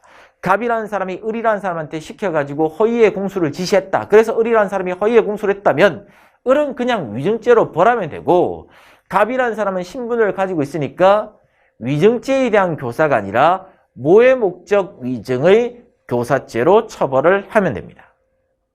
결론은 그렇게 되는데, 그 이유는 어디에 있냐면 31조보다 33조 단서가 우선한다고 보는 거예요. 만약에 31조 공범 종속이 우선한다고 본다면, 다시 한 번 더 집중. 만약에 31조 공범 종속이 우선한다고 본다면 정범 자체가 위증죄가 돼버리면 거기에 종속되어서 갑이라는 사람도 위증죄의 교사죄가 성립되고 벌해야 될 거예요. 하지만 판례는 33조 단서가 31조보다 우선하는 조문이기 때문에 이러한 경우는 33조 단서에 따라서 신분이 있는 사람은 중하게, 신분이 없는 사람은 경하게 벌하면 그 말이다. 따라서 제일 끝에 모해 위증 교사죄로 처벌된다. 옳은 지문. 15. 익숙치 않은 지문일 겁니다. 형량 계산 문제입니다. 자, 혹시 몰라서 처단형에 대한 범위를 계산하는 문제를 한번 출제를 해봤는데 자주 출제되는 유형은 아닙니다. 종종 출제가 되는 유형인데 한 번만 연습을 하시면 어렵지 않으니까 집중을 하셔가지고 한번 들어보시고 이해가 안 되시면 텍스트에 있는 해설 보시면서 나중에 복습하실 때 꼼꼼하게 한번 읽어보십시오. 자, 먼저 쭉 사실관계 읽어보시면 정점이 일단 두 가지예요. 피고인은 누범이고 피고인은 끝에 가시면 청각 및 언어장애자. 이게 뭘 의미하는 거예요 지금? 농아자를 의미하는 표현입니다. 예전에는 농아자라고 표현했는데 조문이 개정되면서 요즘에는 농아자라고 이야기를 하지 않고 청각 및 언어장애자다라고 이야기를 해요. 같은 표현이라고 보시면 됩니다. 자, 그러면 다시 돌아와서 누범입니다. 효과가 어떻게 되죠? 35조에 따라서 장기의 2배를 가중한다. 두 번째, 농아자입니다. 필요적 감경사유다. 유기징역을 감경할 때는 상한, 하한 모두 2분의 1을 감경한다. 2분의 1 미만으로 감경하는 게 아닙니다. 최신 판례 입장도 마찬가지고요. 마지막으로 이제 여기서 세 번째 포인트. 실체적 경합범 관계에 있다면 몇 조로 간다? 38조 1항 2호에 대한 문제로 가야 되겠죠. 가중주의에 대한 문제로 가야 되겠죠. 왜? 동종이니까. A 범죄도 징역형, B 범죄도 징역형. 동종이다, 더한다. 장기의 2분의 1까지 더할 수 있겠지만 합산액을 초과할 수 있다, 없다? 초과할 수는 없다. 그럼 이제 계산해 봅시다. 6년. 한이 없으니까 별도의 말이 없으면 1개월이다. 그러면 A라는 범죄는 6년 이하 1개월이 되겠는데 문제는 누범이니까 장기에 대해서만 2배를 하면 된다. 그러면 12년. 1개월 이상 12년 이하가 될 것이고 B라는 범죄는 농아자인 상태였다. 법정형이 1년 이상 10년 이하인데 상한, 하한 모두 2분의 1, 2분의 1을 해주면 되겠죠. 따라서 5년 이하 6개월 이상이 될 것인데 징역형, 징역형 동종이니까 몇 조로 간다? 38조 1항 2호에 대한 문제로 간다. 2분의 1까지 가중을 하되 장기에 2분의 1까지 가중을 하되 18년 다만 합산액을 초과해서는 안 된다. 12년 플러스 5년을 초과해서는 안 되니까 맥스가 몇 년까지다? 17년이다. 됐습니까? 그러면 결국에는 이제 더해보면 하한 자체는 중한 거 6개월, 상한 자체 17년을 초과해서는 안 된다. 그래서 결국에는 첫 한행의 범위는 6개월 이상 17년 이하가 될 것이다. 따라서 3번을 정답으로 체크를 하시면 됩니다. 자, 16번 가보겠습니다. 횡령죄가 성립되지 않는 경우는 무엇인가? 자, 1번 질문 지입차주, 차량에 대한 문제인데 전원합의체 판결로서 기존에 있던 판례 입장이 바뀌었죠. 예전에는 이 차량도 부동산과 마찬가지로 등록 명의자만 보관자에 대한 지위를 인정을 시켰는데 이제는 판례 입장이 변경이 되었기 때문에 등록 명의를 가지고 있던 없던 상관없이 차량을 인도받아서 현실적으로 관리하고 있는 사람, 점유하고 있는 사람이 보관자에 대한 지위가 인정이 된다. 따라서 가위라는 피고인은 지입회사로부터 이 차량에 대한 관리권을 위임받아가지고 현실적으로 그 차량을 인도받아서 점유하고 있는 자입니다. 횡령죄에서 말하는 보관자에 대한 지위가 인정이 되는데 임의로 처비했으니까 횡령죄가 성립된다. 옳은 지문. 2번 질문 갑시다. 매매 대금의 완납 전에 매매 목적물을 담보로 맡겨가지고 그 빌린 돈으로 잔금 등을 갚아주겠습니다 라고 했는데 임의로 소비하게 되었을 때 횡령죄가 될 것인가? A가 매수인인 거고요. 다시 A가 매도인인 것이고요. 갑이라는 사람이 매수인이다. A라는 사람이 자기가 가지고 있는 부동산을 갑이라는 사람한테 팔 겁니다. 근데 갑이라는 사람이 계약금하고 잔금의 일부분을 납부를 했는데 무죄는 돈이 부족합니다. 그러니까 갑이라는 사람이 A라는 사람한테 뭐라고 이야기하냐면 내가 돈이 부족하니까 먼저 소유권 이전 등기 격려해 주시면 제가 소유권 이전 등기 격려 받아가지고 당신이 지금 감사로 재직하고 있는 새마을금고에다가 이 부동산을 담보로 맡겨가지고 돈 빌려서 그 빌린 돈으로 남아있는 잔금을 드리겠습니다 라고 약정을 했는데 갑이라는 사람이 돈 빌려놓고 그 돈을 자기 임의로 소비를 해버리게 되었을 때 과연 횡령죄가 성립이 될 수 있는가에 대한 문제가 쟁점입니다.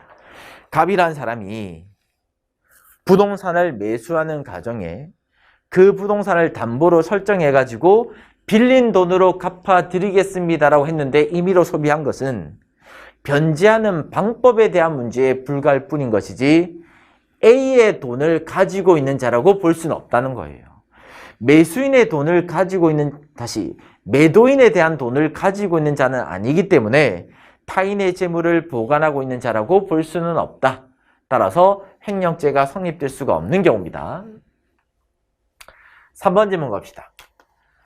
포인트는 적법한 종중청회의 결의가 없는 상태에서 종중의 회장으로부터 부동산에 대한 소유권 이전 등기를 격려받아서 임의로 대출을 받게 되었을 때 과연 횡령죄가 성립이 될 수 있는가? 보관자에 대한 지위가 인정이 될 수 있는가에 대한 문제인데 P라는 종중이 있고요.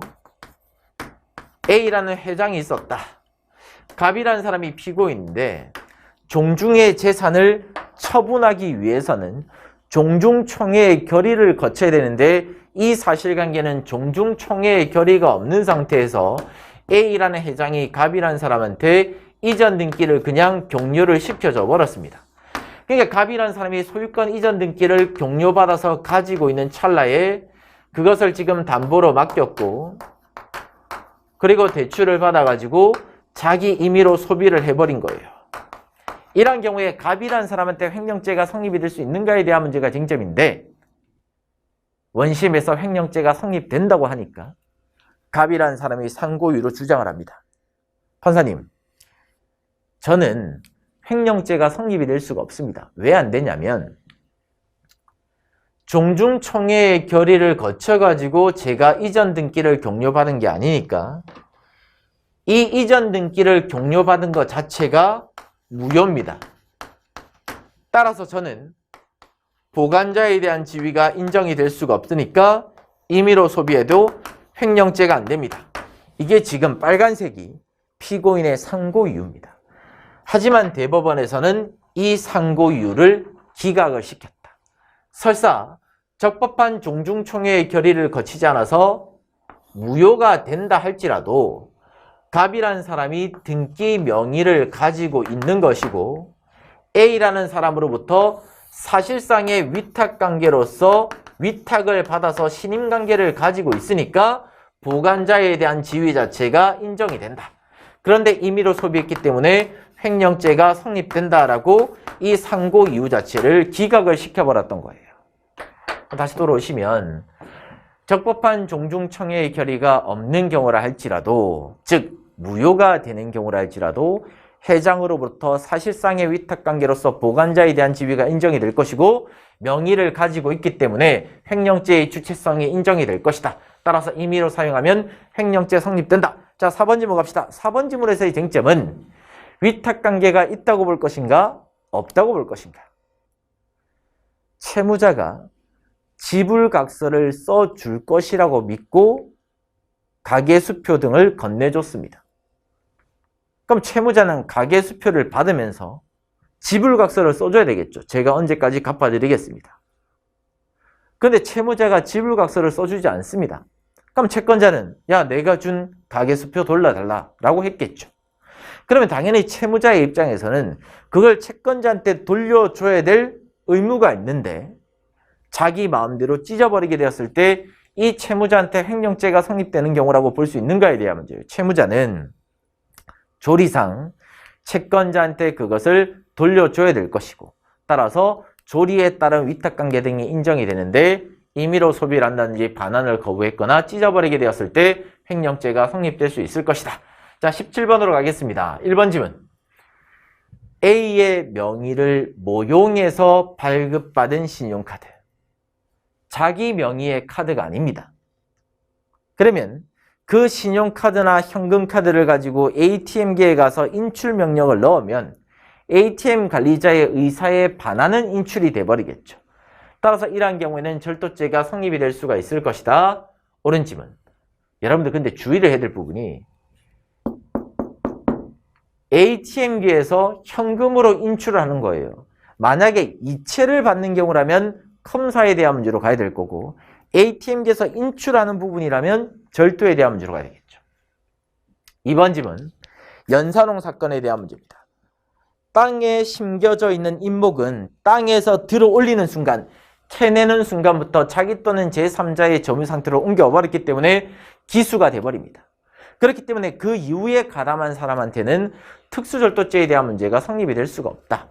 사실관계도 기억을 하고 계셔야 된다. 왜? 검찰직 시험에서는 통사례로 나올 수도 있다.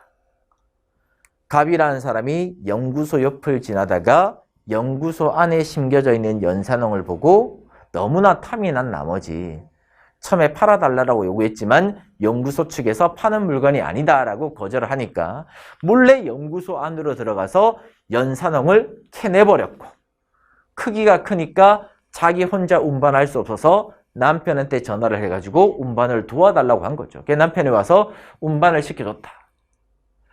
특수절도죄는 성립이 될 수가 없고 갑이라는 사람한테는 주거침입죄하고 단순절도죄가 성립이 될 것이고 남편한테는 작물 운반죄가 성립될 수 있을 뿐인 것이다. 특수절도죄 성립되지 아니한다. 옳은 지문. 3번 지문 갑시다. 제3자 명의로 구입 등록했다는 말은 어머니 명의로 구입 등록을 했다.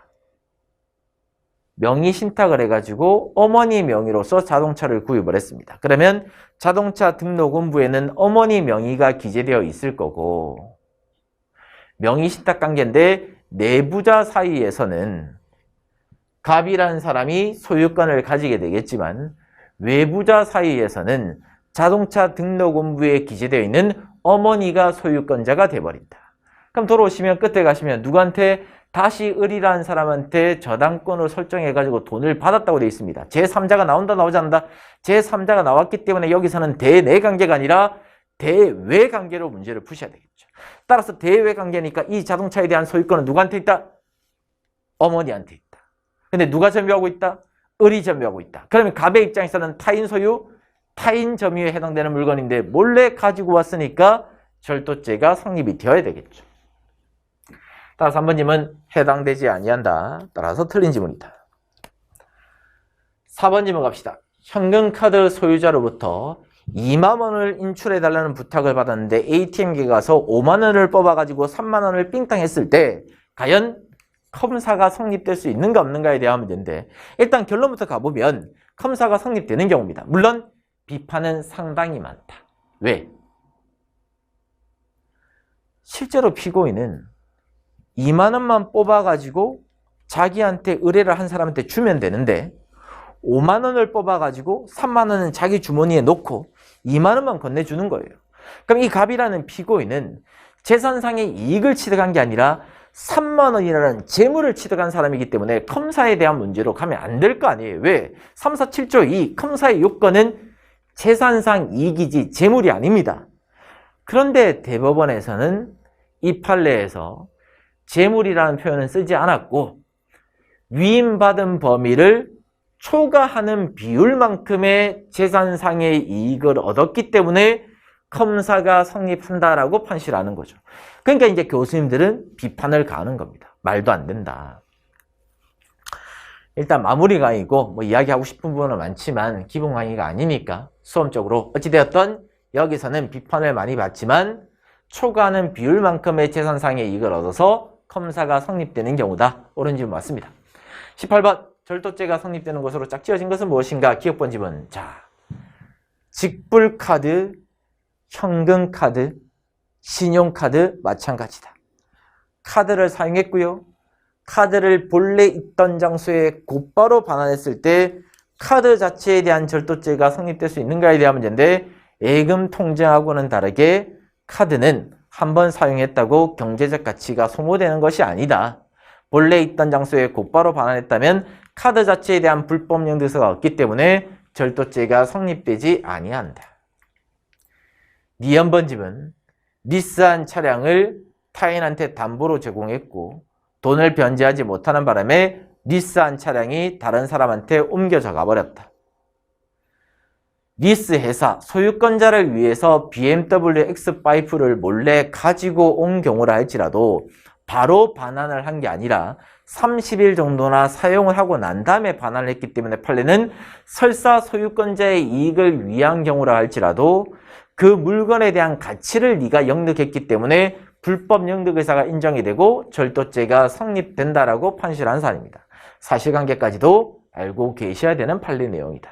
중요하죠. 이것번 절취한 타인의 신용카드. 신용카드든 직불카드든 현금카드든 상관이 없다고 했습니다.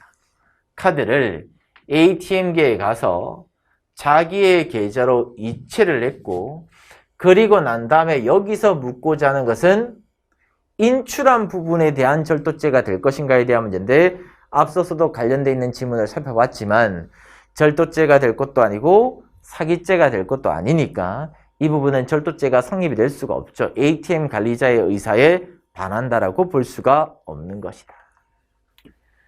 가장 옳은 것은 1번 지문 협박죄에 대한 기수 시기. 자, 협박죄는 위헌범이다, 침해범이다.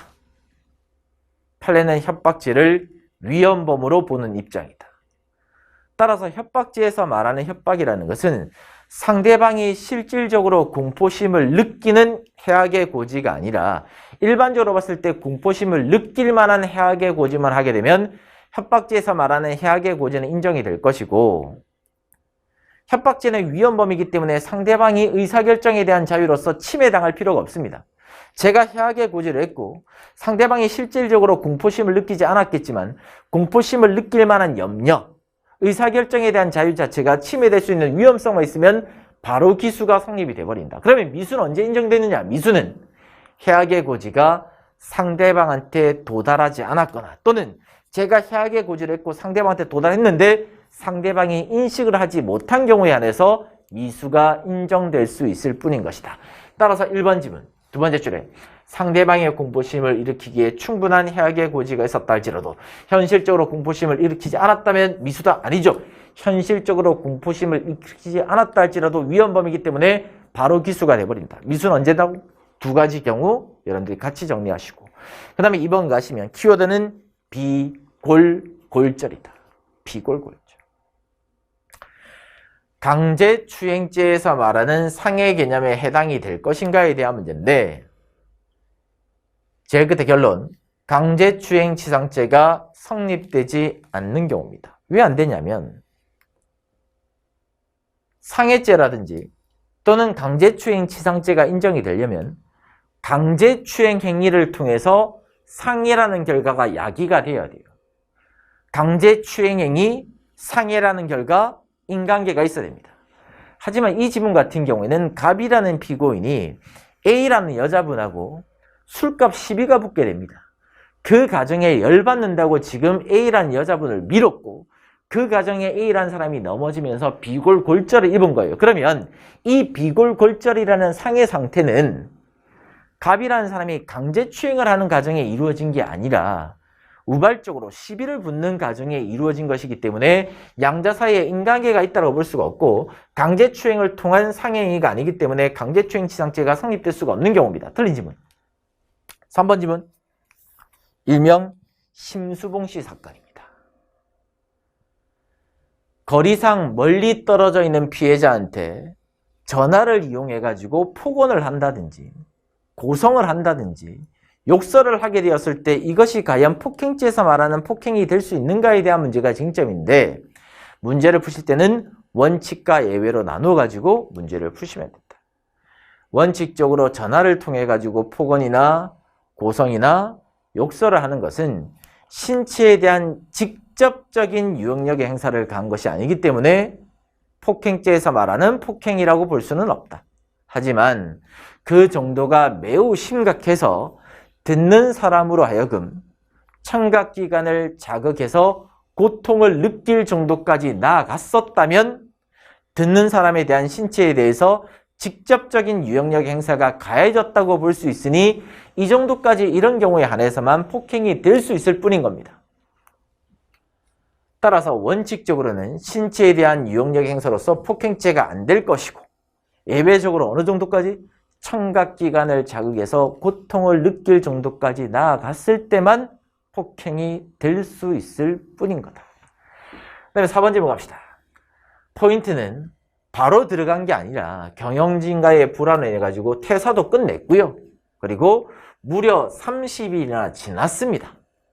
그런데 자기 마음대로 회사에 승낙도 없이 디스크를 가지고 A 회사에 가가지고 출입을 연기지 않자 출입문을 받아가지고 들어가게 되는 경우에는 방실침입죄가 성립하게 될 것이고 정당행위가 인정이 될 수 없어요. 그래서 이 지문은 정당행위가 인정이 되어가지고 방실침해죄가 성립되지 않을 것인가에 대한 문제가 쟁점인데 판례는 퇴사도 벌써 했고 그리고 곧바로 들어간 것도 아니고 무려 30일이나 지나고 난 다음에 들어갔었기 때문에 기타 등등 이러한 문제로서 방실침해죄에 대한 성립 자체를 인정을 시켰던 사안이었습니다. 그 다음에 20번에 대한 문제로 갑시다. 몰수 추징에 대한 문제다.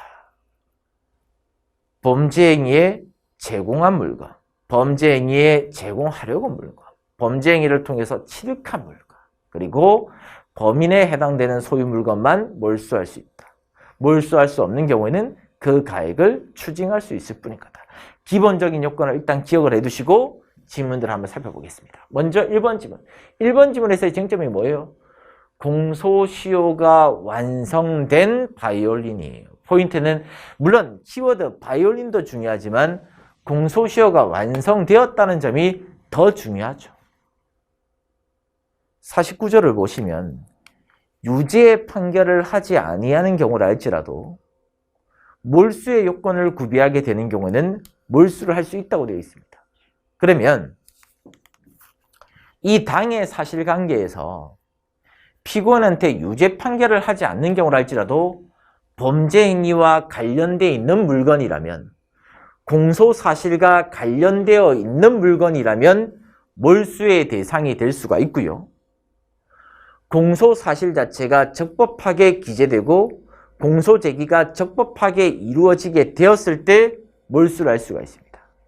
근데 여기서는 공소시효 자체가 애초부터 완성이 되었다고 되어 있기 때문에 이 공소 제기 자체는 적법하게 이루어졌다고 볼 수가 없는 것이고 따라서 몰수의 대상이 되지 않는다. 옳은 지문 맞습니다. 그 다음에 이제 2번 지문 가시면 피고인들이 음란물 사이트를 운영하면서 음란물을 유포했고 별도로 도박 장소 개설죄를 범했고 그것을 방조하는 일치 행위를 했고 그로 인해 가지고 결국 돈으로 받은 것이 아니라 비트코인을 통해 가지고 지급을 받았다면 결국은 음란물 유포죄라든지 도박계장 방조죄에 의한 비트코인 취득이니까 범죄 행위를 통해서 취득한 물건이 맞다 안 했다? 맞다. 따라서 몰수의 대상이 될 수가 있습니다. 따라서 2번 집은 옳은 집은 비트코인 키워드 따두시고 최신 판례니까 주의해 두시고 3번 집으로 가보시면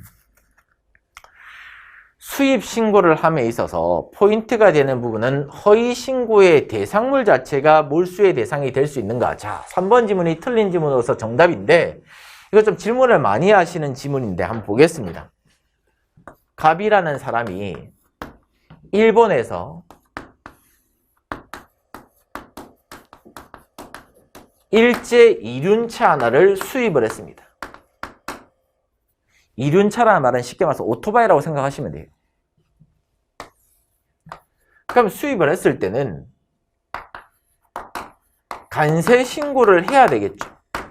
그런데 갑이라는 사람이 간세 신고를 하지 않은 상태에서 이 X라는 이륜차는 내가 수입을 한 게 아니고 내가 지금 이사를 가는 과정에 옮기고 있는 물건에 불과하다라고 이야기하면서 간세 신고 자체를 하지 않았습니다. 그래서 지금 갑이라는 사람한테 간세법 위반죄 등이 인정이 될 것인데 과연 이 이륜차 자체를 간세법 위반죄를 통해서 취득한 물건이라고 봐야 되는 것인지 아니면 간세법 위반죄의 신고의 대상물이라고 봐야 되는 것인지 이게 지금 쟁점이 되었던 거예요. 갑이라는 사람은 일본에서 오토바이 한 대를 수입을 했다면 이것은 지금 간세법에서 말하는 신고에 대한 대상물인 것이지 간세법 위반 행위를 통해서 자기가 취득하게 되는 물건이 아니기 때문에 신고에 대한 대상물은 범죄 행위를 통해서 취득한 대상이 아니므로 몰수의 대상이 아닙니다. 따라서 제일 끝에 가시면 신고의 대상물은 범죄 행위를 통해서 취득한 것들이 아니기 때문에 몰수의 대상이 될 수가 없다. 따라서 3번님은 틀렸고 몰수할 수 없는 경우에는 그 가액을 추징하는데 가액에 대한 산정 시점 자체는 두 번째 줄에 재판 선고 시의 가격을 기준으로 한다. 왜 그렇다? 원래 이 판례의 법리가 나온 이유는 필로폰이라든지 마약류와 관련되어 있는 범죄에 있어서 공급가액, 수요가액이 차이가 있을 수가 있습니다. 그때그때마다 공급이 달라지고 그때그때마다 수요가 달라질 수밖에 없기 때문에 가격이 천차만별할 수 있다는 거죠. 그렇기 때문에 이러한 범죄에 있어서는 재판 선고시 기준으로 가액을 산정하겠다. 그래서 이러한 판례의 법리가 나오게 된 건데 이게 이제 빈출되는 판례의 법리인 거고 일반적인 판례의 법리인 거고 주의를 해야 될 부분은 간세법 위반죄에 있어서의 추징에 대한 산정은 범칙행위 당시를 기준으로 판단한다는 점. 이 부분은 이 판례에 대한 부분하고 비교해가지고 같이 정리를 좀 해두시면 되겠습니다. 자, 오늘은 여기까지 한번 살펴보고요. 뭐 별건 아니지만 1회차, 2회차, 3회차 질도 떨어지는 안 좋은 문제 풀어보신다고 고생 많이 하셨고 시험이 얼마 안 남았으니까 욕심 부리지 마시고 내가 지금까지 봤던 책들 한 번 더 꼼꼼하게 본다라고 생각을 하시고 틀린 것들 잘 정리하시고 그리고 자나깨나 항상 건강관리 잘 하시고 시험 직전에 오미크론이 걸린다든지 또는 아프시면 마판 정리하는데 상당히 힘들 수가 있으니까 항상 최상의 컨디션, 밸런스 유지 잘 하셔가지고 좋은 컨디션을 가지고 시험장에 가셔가지고 좋은 결과 있으시길 부탁을 드리겠습니다. 그리고 시험 끝나고 나서 바로 면접 반등이 진행이 될 거니까 역시 전직에 있던 면접관들 분들 초빙해서 좋은 자리를 마련해 볼 테니까 합격하셔가지고 좋은 모습으로 다시 뵙도록 하겠습니다. 감사합니다.